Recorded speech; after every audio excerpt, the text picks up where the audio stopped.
तो कैसे हो सब? स्वागत है मेरे लॉन्ग सीरीज एक्सप्लेनेशन में। आज की कहानी है स्ट्रेंजर थिंग्स सीजन 5 के एपिसोड 8 की। ये इस सीरीज का लास्ट सीजन है और सीजन का लास्ट एपिसोड। एपिसोड 8 की शुरुआत होती है सपनों की दुनिया से, जहां हेनरी सभी बच्चों की ताकत को अपने अंदर शामिल कर लेता है। वहीं उसका असली रूप दिखाया जाता है, जहां सभी बच्चे उसके कैद में हैं।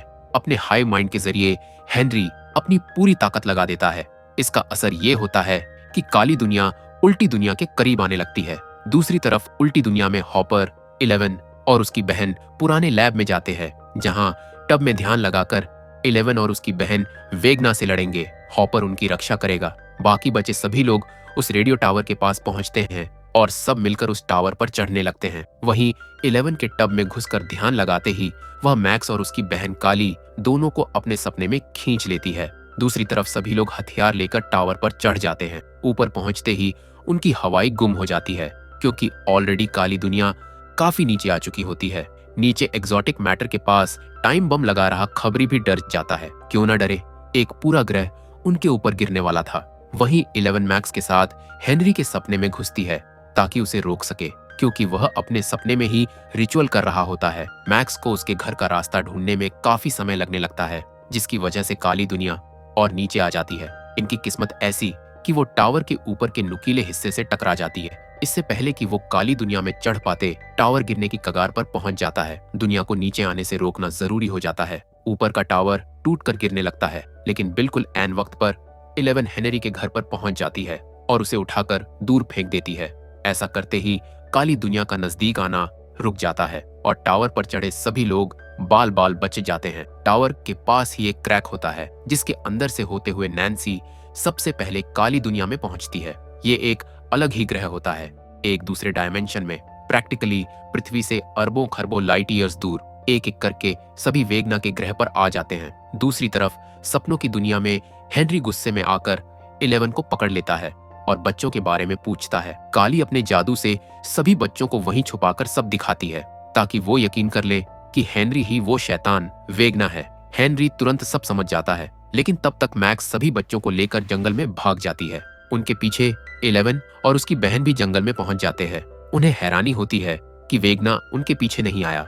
असल में वो उल्टी दुनिया में गया था, जहां 11 टैंक में थी। उसने ऐसा भ्रम बनाया कि पहरा दे रहे हॉपर ने सोचा वो वेगना को मार रहा है, लेकिन असल में वो 11 के टैंक पर फायर कर देता है। उसे दिखता है कि 11 मरने वाली है। मजबूरी में वो 11 को टैंक से बाहर निकाल देता है। ऐसा करते ही 11 के साथ मैक्स और उसकी बहन काली भी सपने से बाहर आ जाती है और सभी बच्चे अकेले उसके सपनों की दुनिया में फंस जाते हैं। वहीं हॉपर को पता चलता है कि 11 और काली सबको बचाने और वेगना को मारने के बाद खुद की जान ले लेंगे, ताकि दोबारा फिर कभी ऐसा ना हो, क्योंकि 11 और वेगना की लड़ाई से ही ये ब्रिज बना था। ना रहेगा बांस, ना बजेगी बांसुरी।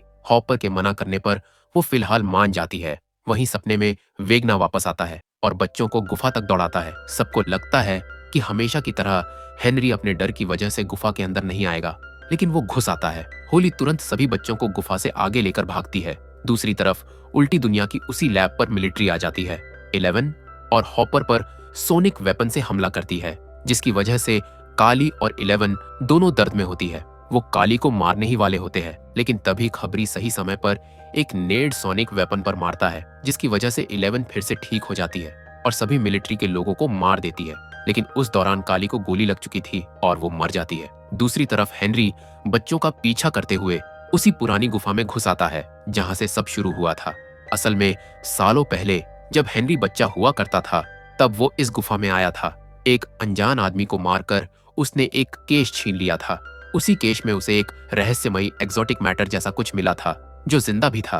वो छोटे हेनरी के शरीर में घुस जाता है और वही होता है जिसकी वजह से हेनरी को शक्तियां मिली। यही वो डर था जिसकी वजह से हेनरी गुफा में घुसने से डरता था। विल ये सब देखता है और वेगना को समझाने की कोशिश करता है, पर असल में वेगना खुद ही बुराई चाहता था। इसके बाद वेगना अपनी असली शरीर में वापस आता है और उसका हाइव माइंड एक्टिवेट होता है।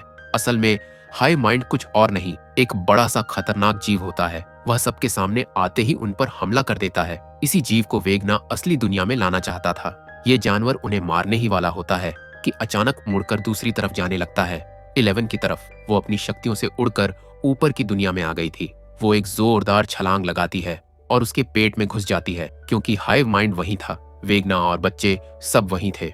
एक प्लान बनाया जाता है कि इस जानवर को पहाड़ों के बीच फंसाकर एक साथ हमला करना है।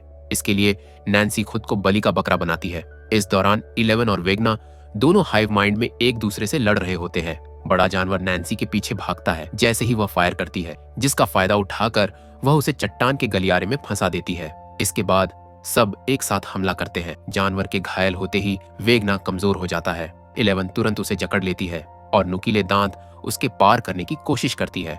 नैन्सी जोरदार हमला करती है, फिर रॉबिन उसे जलाने लगती है। लूकस और माइक भी, फिर डस्टिन और स्टीवन सब हमला करते हैं। इस हमले से वेगना और कमजोर हो जाता है, जिसकी वजह से 11 नुकीले दांत उसके अंदर घुसाने लगती है। खुद को कमजोर होते देख वेगना उसके ऊपर हमला करता है, लेकिन एक कमाल होता है। विल वेगना पर कंट्रोल कर लेता है और उसका हाथ तोड़ देता है। 11 बड़े दांत को उसके आर पार कर देती है। वेगना के साथ साथ उसका जानवर भी गिरकर खत्म हो जाता है। इसके बाद सब लोग हाइव माइंड के अंदर आते हैं और सभी बच्चों को आजाद कराते हैं। तभी पता चलता है कि वेगना अभी भी जिंदा है। इसके बाद जोएस वहां आती है, जिसके हाथ में एक कुल्हाड़ी होती है। सीन बहुत इमोशनल होता है। वो अब तक के सभी लोगों को याद करती है जिन्हें वेगना ने मारा था और उसे कुल्हाड़ी से काट देती है। इसके बाद दिखाया जाता है कि हॉपर ने एक्सोटिक मैटर के पास एक टाइम बम लगाया है और सभी के सभी खुशी खुशी एक साथ उल्टी दुनिया से गाड़ी चलाते हुए असली दुनिया की तरफ जाने लगते हैं। जैसे ही वे मिलिट्री कैंप के गेट से बाहर निकलते हैं, मिलिट्री उन सबको गिरफ्तार कर लेती है।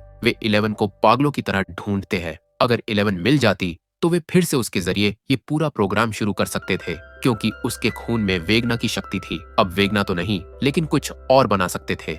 इस तरह ये साइकिल कभी खत्म ही नहीं होता और हो सकता है कि एक नया विलन बन जाता। सबकी भलाई के लिए 11 खुद को कुर्बान करने की सोचती है और फिर से उल्टी दुनिया के अंदर चली जाती है। जैसे ही टाइम बम फटता है, वॉर्म होल यानी ब्रिज स्पेस में गायब होने लगता है। मिलिट्री और बाकी के सभी लोग 11 को वॉर्म होल के साथ तबाह होते देखते हैं। जैसे ही ब्रिज तबाह होता है, उल्टी दुनिया और वॉर्म होल जैसी सभी चीजें एक साथ गायब हो जाती है। कई महीनों बाद हॉकिंग शहर को दिखाया जाता है। यहाँ अब हर चीज नॉर्मल है। सब के सब 11 के जाने से गहरे सदमे में है, खास करके विल जो उससे प्यार करता था। सब अपने अपने काम में लग जाते हैं। रॉबिन, नैन्सी, जोनाथन सब अलग अलग शहर में रहते हैं। मिलिट्री भी जा चुकी है। सब दोबारा मिलते हैं और इमोशनल हो जाते हैं। इसके बाद एक साथ छुट्टियां प्लान करते हैं। Mike, Dustin, Will, Lucas, Max ये सभी दोस्त मिलते हैं और अपने दिल की बात करते हैं। इस दौरान माइक एक थियरी शेयर करता है कि जब ब्रिज तबाह हुआ तब 11 उसके साथ नहीं मरी, बल्कि वो एक धोखा था ताकि मिलिट्री उसके पीछे ना आए और वो चैन से अपनी जिंदगी जी सके। माइक के अनुसार उसकी बहन काली ने उसके लिए ये भ्रम का जादू किया था, जो तब तक जिंदा थी। इसके बाद 11 चुपचाप सबसे दूर चली गई। मूवी देखने पर यह थियरी ठीक भी लगती है। इसके साथ ही ये शानदार सीरीज यहीं खत्म होती है।